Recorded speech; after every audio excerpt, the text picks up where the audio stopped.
Ibanki nkuru y'igihugu yarayisohoye ico twokwita rapport de politique monétaire, mugabo igihambaye no kumenya isohora rapport y'ingene ibijanye na politique y'amafaranga yifashe mu gihugu n'ingene ubutunzi bw'igihugu bwifashe muri rusange kuri ayo mezi 3 ya mbere aheruka.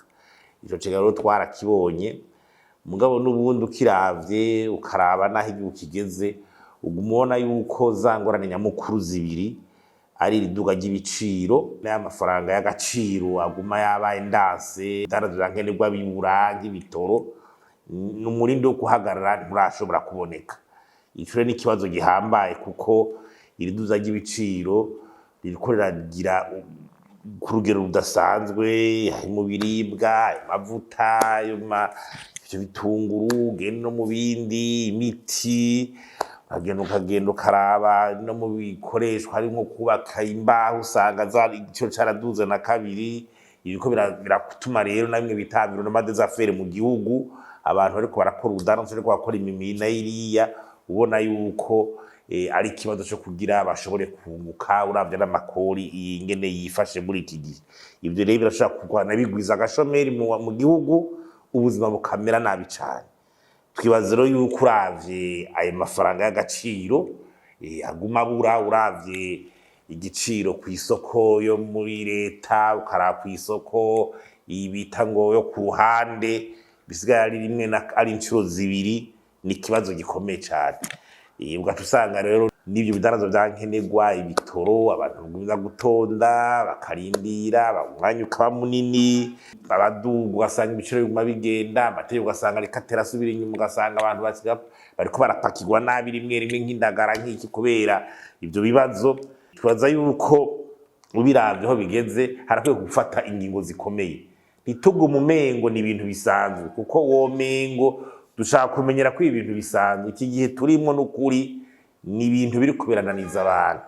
Leta yotegeza kuvyumva kandi nivyijejwe no mwibwizwa shingiro birasabwa yuko itegeza gutura inyishu z'ingorane zibazo babiri mu gihugu. Ibanki nkuru y'igihugu yoyo turavye bwa mbere ho yogerageza izi rapport ikazisohora hageze nka rapport yo mu mezi 3 ya mbere niyo zirasohoka tugira duheze amezi 3 ya kabiri. Utusanga ibyo turiko turaganira ko kuri iyo rapport bitabihuye n'igihe tugezemo. Nico gituma ari Ibanki nkuru y'igihugu yogerageza gafata nayo ingingo zo kugira n'amafaranga abonetse atunganywe neza. Haravuzwe yuko ko amafaranga y'agaciro hiyongereye buke nk'ivya reserve de change ava ku ndwi 3 araja ku kwezi kurenga gatoyi, mwe naho bikiri bito mugabo utwo twose twatugiye turaboneka. Ibanki nkuru y'igihugu yodutunganya neza ku buryo ayo mafaranga azaragura ibintu vyankenerwa biriko birananiza abarundi.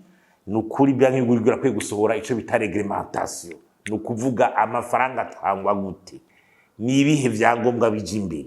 Ibanki nkuru y'igihugu zirasohora icegeranyo c'ingene amafaranga yakoze ku ndwi zibiri ku kwezi, kuri vyigwa vy'ingene ibintu biba vyarakozwe n'ingorane aho zabaye n'abavyononye kugira arabahanwa bashobore kuza barahanwa. Gufata ingingo zose zituma ibintu biva hanze bikingirwa, hakinjira ibintu kwije vyangombwa ifise amafagitire abantu ameze neza azwi, abantu bazi barikikamukiza. Uko ibi bintu baguma bavuga ngo n'abantu bikikamukiza ngo bagize gute batwara amahera ntibazere ibyo bategeza kuzana, ariko ukabura n'umuntu numwe yobazwe ibyo bintu, ukabura n'umuntu numwe yoja mu butungane.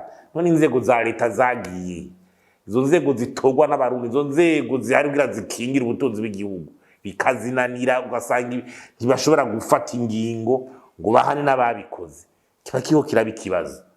Nico gituma muri iki gihe rero na leta yovyumva ko nasha cyane nk'umukuru w'igihugu uko ari hejuru y'inzego gufata ingingo zikomeye, n'ivyaba ngombwa ari gushiraho leta y'inshasha bakayishiraho ari abantu babishoboye bashobora kuza bazana amaraso mu mashaka canke bazanye inguvu zishasha, bagatunganya inama vyihuta bagasana abahinga b'abarundi n'abandi mpuzamakungu, tugashira ico bita urupapuro rw'inzira feuille de route kugira igihugu kibura intumbero kiriko kirajaho. Uko utanguye gufata ingingo ugafata feuille de route ushobora kuvuga tuti tubaye duhagarika aho bigeze, nubwo byo bigahagarikira aho biri novuga nti bitera bitiyongera bitera bisubira inyuma mu bijanye n'ingorane.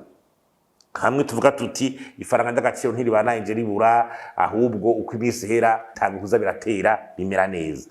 Mbwa kuguma uko umunsi uhera bibandanya ariko umengo nta kiriko kirakogwa, navyo iyo sinzira irashe. Leta ro n'ivyumye nk'icihuta coco nuko leta yoshiraho ico bita yotegura umugambi ugaragara witwa stratégie nationale de bonne gouvernance de lutte contre la corruption. Umugambi wihariye werekana ingene leta igomba gutuza ubusuma, igomba kwerekana ingene gutunganya neza vya leta bigiye gutunganywa neza mu mategeko mu nzego.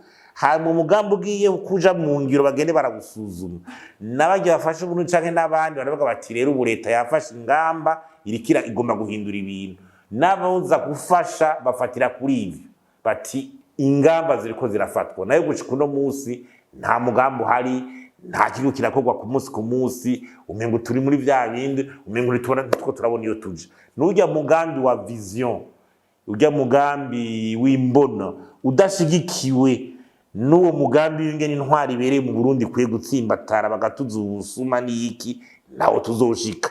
Urumva leta rero irika ibisamarako. Haro n'igitabo cyakozwe n'umukuru w'igihugu yahahoranya kwigendera tere Nkurunziza, ico gitabo coshobora kuza kigafasha canke bakaraba ingene dushobora kucongeramo ibindi vyiyumviro kugira uwo mugambi uboneke. Hanyuma ikindi nuko ubwo bushikiranganje bubiri ubw'imigenderanire no gufashanya mu vy'iterambere n'ubujanye n'amafaranga n'ikega ca leta no gutunganya imigambi bwoja hamwe bukereka abarundi co buriko burakora. Bukereka abarundi co buriko burakora. Ayo manama bukora ari amahinduka ari amareforme, bakereka ico bariko barakora. Ari mu bushikiranganje bw'imigenderanire n'ubushikiranganje bw'ega ca leta, bakereka ico bariko barakora n'intumbero bafise kugira igihugu gishobore kuva muri kano kaga.